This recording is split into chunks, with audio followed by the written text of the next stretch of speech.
പുസ്തക പരിചയം. പുസ്തകം ഏറ്റവും പ്രിയപ്പെട്ട എന്നോട്. നോവലിസ്റ്റ് നിമ്ന വിജയ്.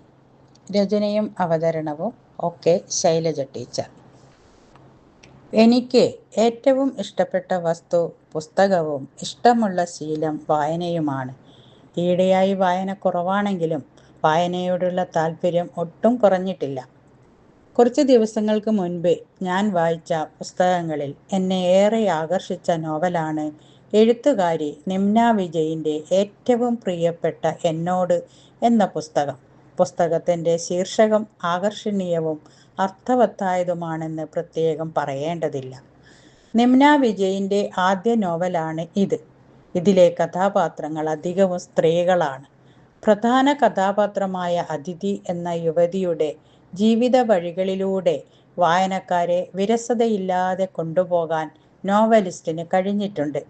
23 വയസ്സുള്ള അതിഥിയുടെ ജീവിത വീതിയിൽ അവളുമായി അടുത്തിടപഴകുന്ന കുറച്ച് മനുഷ്യർ, അവരുടെ ജീവിതങ്ങൾ, അവരിലൂടെ ലഭിക്കുന്ന അനുഭവങ്ങൾ, ഇതാണ് ഈ നോവലിൻ്റെ കഥാതന്തു. ലളിതമായ ഭാഷാശൈലിയിൽ വായനാ മനസ്സുകളിലേക്ക് ആഴ്ന്നിറങ്ങി ചിന്തിപ്പിക്കുകയും ചിലപ്പോഴൊക്കെ നൊമ്പരപ്പെടുത്തുകയും ചെയ്യുമ്പോഴും ചില ജീവിത സത്യങ്ങൾ തുറന്നു കാട്ടുന്നു. തനിക്ക് ഏറ്റവും അടുത്ത സുഹൃത്തിനോട് കഥ പറയുന്ന രീതിയിൽ തനിമയോടെ ഹൃദയസ്പർശിയായി ആവിഷ്കരിച്ചിരിക്കുന്ന ഈ നോവൽ വായന തുടക്കം മുതൽ അവസാനം വരെ ഒഴുക്കുള്ള ഭാഷയാൽ സമ്പന്നമാണ്. അതുകൊണ്ട് തന്നെ അനുവാചകർക്ക് വിരസത അനുഭവപ്പെടുന്നില്ല. നമുക്ക് ഏറ്റവും പ്രിയപ്പെട്ടത് ഏതാണെന്ന് ചോദിച്ചാൽ നാം ഓരോരുത്തരുടെയും ഉത്തരം വിഭിന്നമാണ്. എന്നാൽ നമ്മെ അത്ഭുതപ്പെടുത്തുന്ന ഒരു സത്യം ഈ നോവൽ വായനയിലൂടെ വായനാ മനസ്സുകൾ കണ്ടെത്തുന്നു. ഈ നോവലിൻ്റെ ശീർഷകം അത് വെളിവാക്കുന്നു. ഇതിലെ അതിഥിയെയും അവളുടെ കൂട്ടുകാരെയും നാം നമ്മുടെ ജീവിത വഴിയിൽ കണ്ടിട്ടുണ്ട്, അടുത്തറിഞ്ഞിട്ടുണ്ട്. ഒരുപക്ഷെ നമുക്ക് അതിഥിയെപ്പോലെ ശക്തമായ തീരുമാനം എടുത്ത് പ്രതിസന്ധികളെ നേരിട്ട് ജീവിത വിജയം നേടാനുള്ള അഭിവാഞ്ച ഉണ്ടായെന്ന് വരില്ല. എന്നാൽ ഈ പുസ്തക വായന വായനക്കാരെ അങ്ങനെയൊരു തലത്തിലേക്ക് എത്തിക്കുമെന്നത് ഉറപ്പാണ്.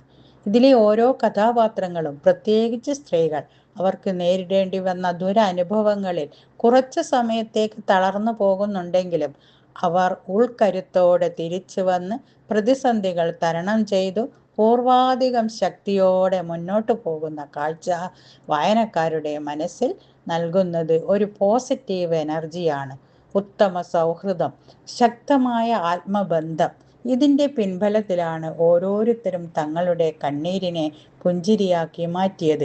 ഈ നോവലിലെ ഏറ്റവും പ്രസക്തമായ വാക്കുകളാണ് നമ്മെ ഏറ്റവും കൂടുതൽ ചിന്തിപ്പിക്കുന്നതും അത് നമ്മുടെ ജീവിതത്തിൽ പാലിക്കണമെന്ന് തീരുമാനിക്കുന്നതും. ഏറ്റവും ഇഷ്ടപ്പെട്ട കുറച്ച് പേരുടെ പേര് പറയാൻ ആവശ്യപ്പെട്ടാൽ എത്ര പേരുകൾക്കൊടുവിലാണ് നാം നമ്മെക്കുറിച്ച് ഓർക്കുന്നത്? എനിക്ക് എന്നെ തന്നെയാണ് ഏറ്റവും ഇഷ്ടം എന്ന് പറയാൻ നമുക്കിപ്പോഴും കഴിയാറില്ല. അങ്ങനെ കഴിയുന്നിടത്ത്, നാം നമ്മെ സ്വയം ചേർത്ത് നിർത്തുന്നിടത്ത് വെച്ചാണ് സത്യത്തിൽ ജീവിതം മാറിത്തുടങ്ങുന്നത്. അങ്ങനെ ഒരു ജീവിത യാഥാർത്ഥ്യം ചൂണ്ടിക്കാണിച്ചു ബോധ്യപ്പെടുത്തി തരികയാണ് ഈ നോവലിലൂടെ നോവലിസ്റ്റ്. ജീവിതത്തിൽ ഉണ്ടാകുന്ന വ്യത്യസ്തങ്ങളായ അപ്രതീക്ഷിതമായ അനുഭവങ്ങളിൽ നിന്നും ഉണ്ടാകുന്ന വൈകാരികതയെ, ആത്മസംഘർഷങ്ങളെ അതിജീവിക്കാനുള്ള ഉൾക്കരുത്ത് നേടാനാവുന്നത് സ്വയം സ്നേഹിക്കുന്നതിലൂടെയാണെന്ന് ഈ നോവലിലെ ഓരോ കഥാപാത്രങ്ങളും പറയാതെ പറയുന്നു. ജീവിതത്തിലെ എല്ലാ അനുഭവങ്ങളും കടന്നു വരുന്ന ഈ യാത്രയ്ക്കൊടുവിൽ എനിക്ക് എന്നെയാണ് ഏറ്റവും ഇഷ്ടമെന്ന് നിങ്ങൾ തിരിച്ചറിയുന്നിടത്ത് ഈ നോവൽ പൂർണ്ണമാകുന്നു. എനിക്ക് എന്നെയാണ് ഏറ്റവും ഇഷ്ടമെന്ന് സ്വയം തിരിച്ചറിഞ്ഞ് വിശ്വസിച്ച് ശക്തമായി മുന്നോട്ട് പോകുമ്പോൾ ആർക്കും തളർത്താനോ തോൽപ്പിക്കാനോ ഭീഷണിപ്പെടുത്തി മർദ്ദിച്ച് കീഴ്പ്പെടുത്താനോ സാധിക്കില്ലെന്ന് തിരിച്ചറിഞ്ഞ സ്ത്രീ മനസ്സുകൾ അവരുടെ ജീവിതം കണ്ണീർ പുഴയായി ഒഴുകാനുള്ളതല്ലെന്ന് തെളിയിക്കുന്നു. ഈ ലോകത്ത് പിറന്നു വീണ സ്ത്രീ ജീവിതങ്ങൾ ഒരു വിധത്തിലല്ലെങ്കിൽ മറ്റൊരു വിധത്തിൽ പോറലേറ്റവരാണ്. അവർക്ക് ഈ ലോകത്തിലൊന്നും എളുപ്പമല്ല.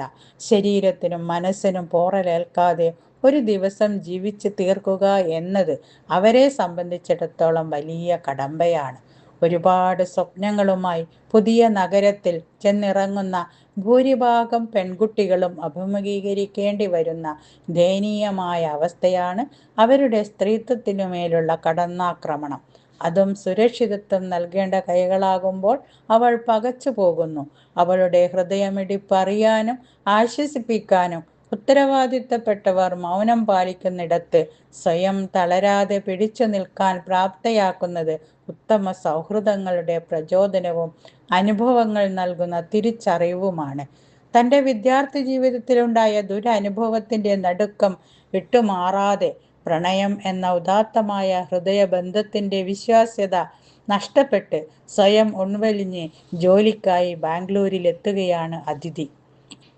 സൗഹൃദവും പ്രണയവും വളരെ മനോഹരമായി അവതരിപ്പിക്കുമ്പോഴും പ്രണയത്തിൻ്റെ പേരിൽ തൻ്റെ പ്രണയിനിയെ മാനസികമായും ശാരീരികമായും കീഴ്പ്പെടുത്തി സ്വാർത്ഥതയോടെ ചിന്തിച്ചു പ്രവർത്തിക്കുന്ന മാനസിക വൈകല്യമുള്ളവരും ഉണ്ട് നമുക്കിടയിൽ എന്ന് ദേവികയുടെ അനുഭവം വെളിപ്പെടുത്തുന്നു.